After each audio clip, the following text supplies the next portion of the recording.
Hi, in this video I'm going to give you interviewing tips for the role of a beauty therapist.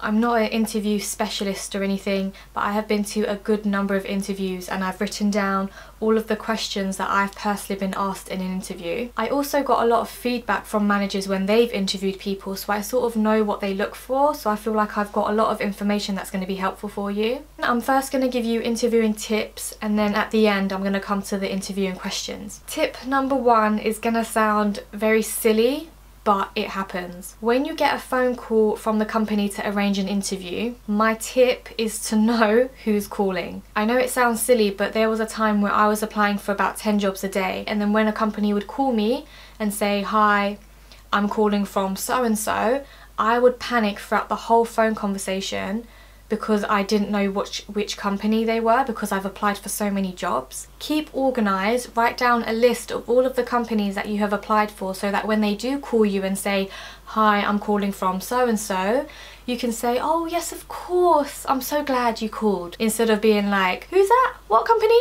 Huh? Did I apply for you?" No. Once you have arranged the interview, now you need to decide on what you're going to wear. Some companies ask you to wear your uniform because they're going to get you to do a trade test. A trade test is basically, they get you to do a treatment and they watch your skill, how you do the treatment, and they can time you as well. They see how quick you are, so they might get you to paint nails, they might get you to do some waxing, so be prepared for that. If they don't specify if you're going to do a trade test, you can always ask them over the phone, but if they don't specify or you don't need to do a trade test, next clothing option I go for is smart casual. On a daily basis I wear smart casual clothes anyway, but for an interview I just add a blazer, for example, just to make it look a bit more smart. For your shoes, I would recommend flat shoes. I personally don't like wearing flat shoes. I always wear heeled ankle boots, or in the summer I wear heeled sandals. I personally look really young for my age. I'm 24. I know I look 16, maybe maximum 18 years old, and I feel like because I look young,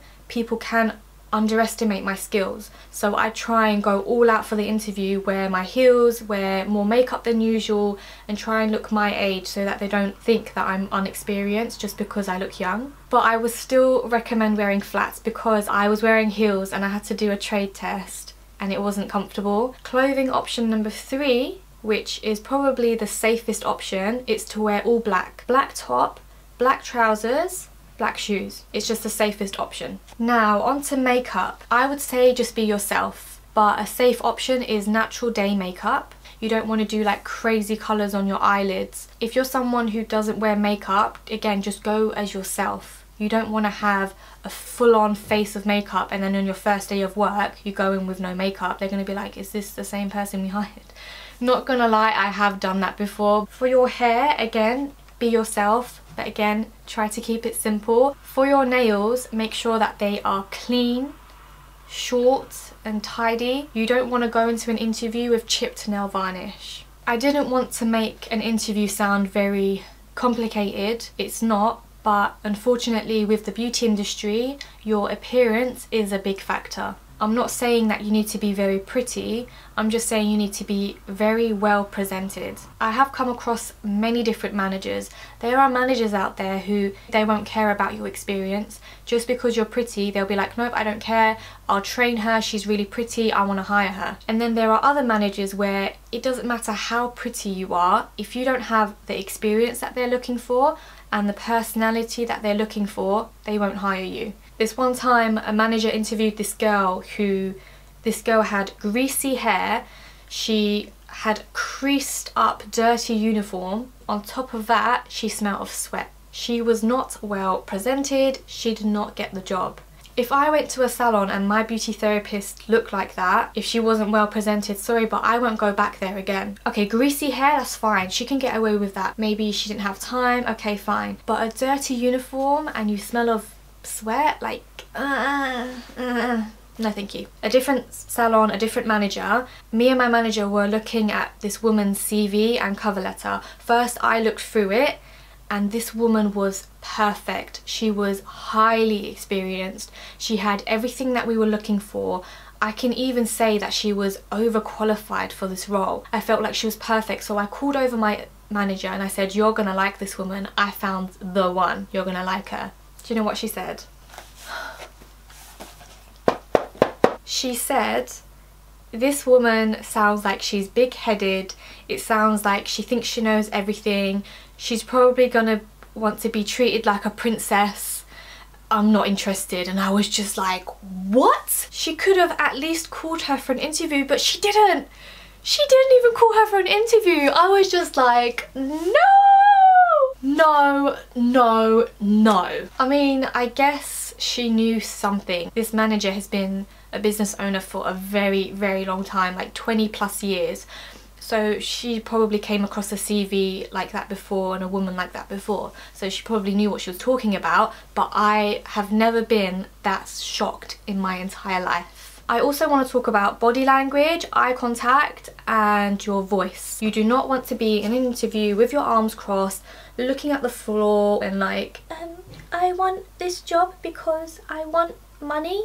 No, you want to have an open body language. Eye contact is also very important. It shows that you're listening. You know, nod. You don't want too much eye contact because that's just a little bit creepy. You know, you don't want to stare at her without blinking, like, no, you don't want to do that. In terms of your voice, have a clear voice. If your voice is very quiet and you sound like a little mouse, she's not going to be able to hear you. She's going to find it quite annoying. Try not to be too nervous. I know it's easier said than done. When you have more than one person interviewing you, it can be a little bit more scary, and it can be like, oh my god, who do I look at? If someone asks you a question, the answer goes to that person. Now on to the most important bit, the interview questions. I've written as many as I can remember. This is going to be in no particular order. Tell me a little bit about yourself. This doesn't mean that you need to explain your whole life story. Just give a brief summary about your background in terms of work. Where have you worked? For how long? Have you heard of us before? Before you go to an interview, always research about the company. Look at if they have other locations, look at what treatments they offer, what brands they work with. So when they ask you this question, never say no.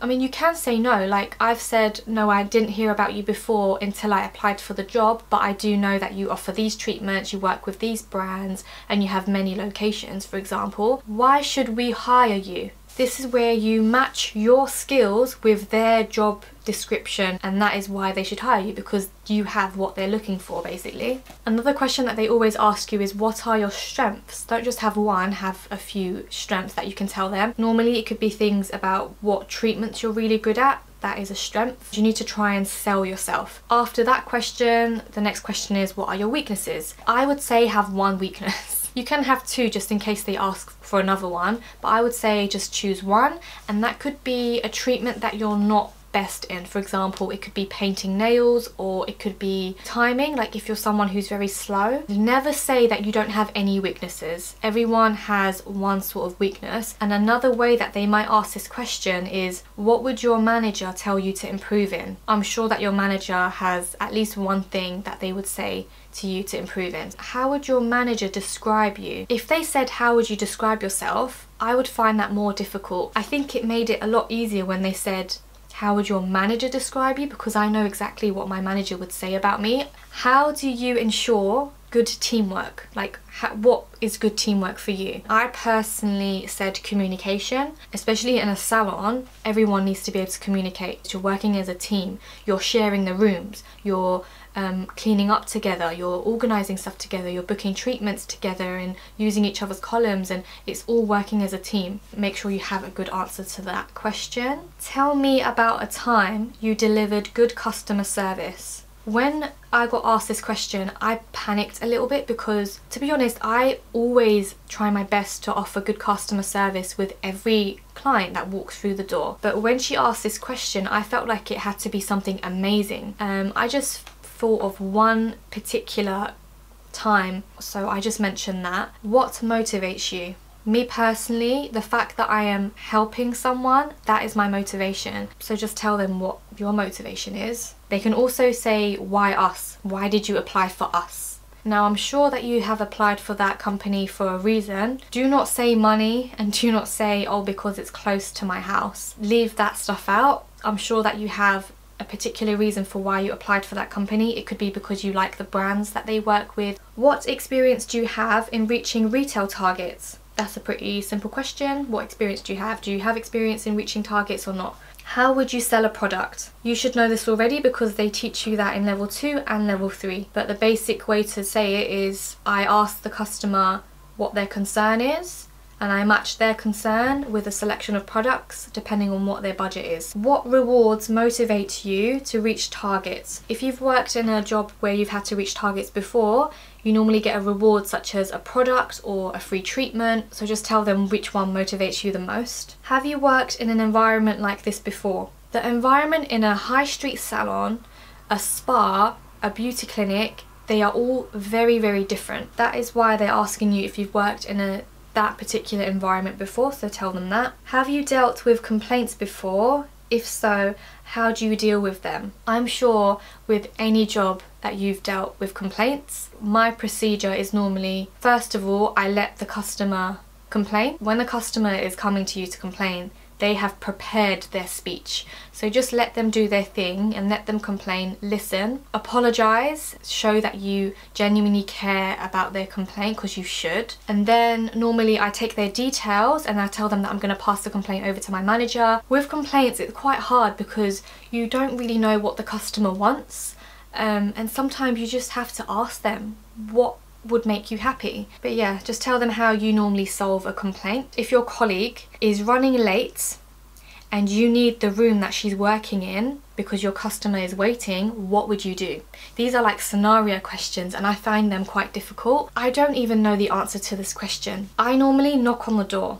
I don't open the door, I simply knock, and that's just a sign to the person in there, you know, that I need the room and that she's running late. It is difficult if she's doing a treatment like a massage. You don't want to disturb a massage, but she did run late and it's a bit tricky, which is why I don't 100% know the answer to that. Why did you leave your last job? That's a pretty simple question, but you want to leave the negative stuff out of it. For example, if you left your last job because you didn't get along with your colleagues, I wouldn't mention that because it can make you look bad, even if you weren't the one causing trouble. Can you work evenings and weekends? Most of the time when they ask you this question, it's because they want you to work evenings and weekends, but that's not every case. For example, if you can't work evenings, she would just put you on the morning shift. Now, if you are female, they might also ask you if you can do treatments on male clients. Some managers, they won't mind if you can't do male clients, but some managers will because they don't want to deal with the hassle. For example, there was this one girl that I worked with who didn't want to do male clients. Everyone had to know that she doesn't do it so that we don't book a male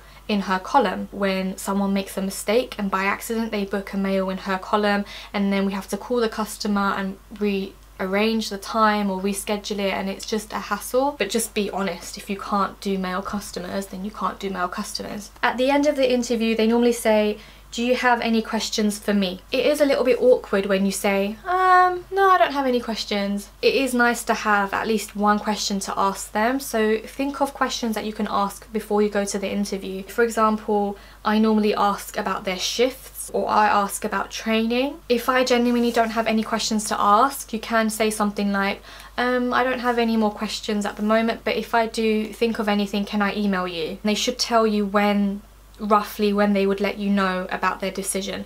Some interviews, they would let you know there and there. They would say, do you know what, I like you, when can you start? Some companies, they have a few more people to interview, so they wait until that. My worst interview was an online interview. You need to read the question and record your answer from your laptop before the timer goes off, and I got really nervous because I'm reading the question, I'm thinking about the question, and I need to record my answer.